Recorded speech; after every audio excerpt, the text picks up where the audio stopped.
When somebody's going through depression and they take the liberty of sharing that with you, you are now in a very sensitive position. Because if you say, let's talk about it, let's explore it, I want to be a listening ear for you, I want to be here for you, you run the risk and danger of exacerbating their issue, of having them ruminate on it. And conversely, if you try to be too supportive, too encouraging, too positive, there's toxic positivity as well. And that could come off as insensitive. Look at the bright side. I had a friend who, for any of you who are watching this and appreciates dark humor, whenever something negative would happen, he'd say, Josh, look at the bright side though. And I'm like anticipating what he's going to say next. Dead silence. So there is the risk of toxic positivity as well. And that puts you in a very challenging or sensitive position. But I want to share with you a letter from the Lubavitcher Rebbe that he had penned to somebody in response to a depression that they were going through. And the Rebbe did something very interesting in this letter, in how he empowered this person to help themselves. I'm going to read to you the letter in the Hebrew, and I'll translate it. Ze zman rav biyoser shelo niskabel mimenu kol hamichtavim. It's been a long time since I've received your letters. Ubefratch michtavei ha'achrein mites Tammuz, especially your most recent letter from the 9th of Tammuz. Kasuv haya kenira metzav ruach bilti ratza. You had written to me in the past that the state of your spirit is less than desirable. I used the word depression before, but the Rebbe is addressing a more broad issue, which he calls matzav ruach, where your overall spirit, is just not where you want it to be. You're not yourself. That might be depression. It might be something else. So forget the technical, clinical term. The point is, this person is going through a very difficult time, and he's compelled to write this and share this with the Rebbe. Ve'ersheli loymar bilti chasidusi klal. And permit me to say, not only is your spirit not where you want it to be, it's not very Hasidic. It's not a very Hasidic thing. If somebody internalizes the ideals of a Hasidus, there really is no space for sadness, because the mind does not have space for that. Now, that's obviously very idealistic, but nonetheless, the Rebbe had this expectation that you're obviously going through a difficult time. Chassidus elaborates that atzvus, depressive feelings that kvetchas, mufreches meikara, are totally unacceptable. They don't deserve to be occupied within ourselves. Va'afilu merirus rak leitim zmanayhu v'kal. And even merirus, even bitterness and depression are not the same thing.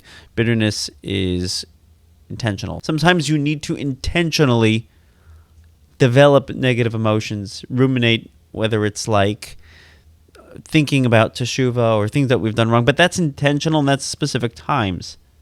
Atzvus, depressive feelings, are not something that you do intentionally, or something that happens to you, and that's not a good thing psychologically, it's not a good thing spiritually. And here's the Rebbe's reply to this person. The Rebbe, again, doesn't encourage the person to tell him what to do. He literally empowers the person with just a couple of words. You'll soon see what I mean. V'tikvasi chazaka. My strong hopes are shema'az va'ad ata. I hope that from now on, hutav matzav ruchoy. Your situation gets better. I hope your situation gets better. Your spirit gets better. Obechelik men akudesh shegarmel remichas ruach chala gamkin hatava. And whatever is causing you to feel negative, to ruin your spirit, also gets better. And then here's what the Rebbe tells him. He doesn't tell him what to do to get it better. He just says, Ve'esmach, I'd be happy im yodi'eni bezeh, if you were to inform me about this. That's it. You see that? The Rebbe is not telling him, do this so you can be happy. Think this way so you can be happy. The Rebbe is telling him, I hope you do get happier. I hope things get better. And I'd be delighted were you to tell me about it. Now, what does that do? Now this person, if he respects the Rebbe and fulfills that request, is kind of in this position where he's forced to notice things getting better. See what the Rebbe just did? He empowered this person. Sometimes when we're going through a difficult time, what we need to do is to open our eyes a little bit and notice the things that are going well in life or are getting better in life, even if they're small. But the more we notice that, the more we wire our brain to start seeing things that way. We start looking for that. We look for problems, we see more of them. We notice good things, we see more of them. And when somebody comes to us and confides in us, literally just by changing the way we ask questions, we can empower somebody to start noticing the good. So if somebody says, I'm really going through a difficult time, I'm really not happy in my life, well, you can ask questions like, why not? And that will get the person to talk more about the unhappiness, which will create rumination and more dissatisfaction and more negative, depressive feelings. Or you can ask questions like, I know you're not happy. I know you're going through a difficult time, and I know things are not easy. What does make you most happy? I know things are not happy. I know things are not good, but what makes you most happy at this moment?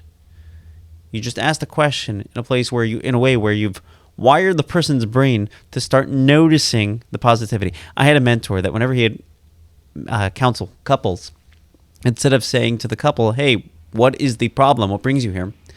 Which is essentially inviting their lowest point into the room. What he would say is, what do you appreciate most about your spouse? Now, if he would say, do you like your spouse? The answer is no. They were going through a difficult time and they came into counseling. If he were to say, what do you like about your spouse? The answer still might be nothing. But over here he said, what do you like most about your spouse? In other words, yes, you might not like things about your spouse, or things might be difficult in your life, but all things considered, what do you like most? The question there has a presupposition that empowers somebody to start noticing the good. And I believe this is what the Rebbe had done in this letter.